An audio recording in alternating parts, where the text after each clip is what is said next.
c'était un truc de «Oh, on va sentir si tu tes règles, tu pues le sang». Genre vraiment, c'était. Et quand je me rappelle encore de l'image de ma pote qui se met du déo à l'entrejambe, où je me dis, mais what the fuck, faut que je fasse ça en fait. Ce qui est hyper dangereux, quoi. Et c'est là où tu te dis, mais le tabou, ça peut aussi avoir un risque sanitaire en fait. Et il y a justement sur TikTok, il y a vachement de recettes miracles contre les odeurs. Donc tu parles du déo, Ouais, qui est ouais, ouais. évidemment dramatique, mais Mm. il y a aussi, ça vous avez jamais vu passer des Si, contenus comme ça? si, Si, Fanny? beaucoup, beaucoup.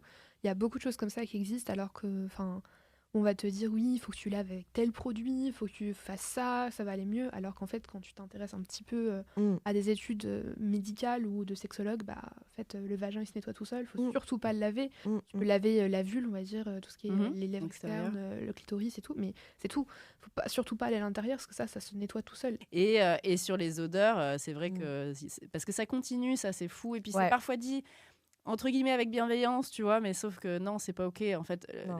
au contraire, c'est intéressant d'être attentif aux odeurs qu'on peut avoir Ouais. parce que c'est aussi les signes potentiellement de C'est votre facteur. d'IST.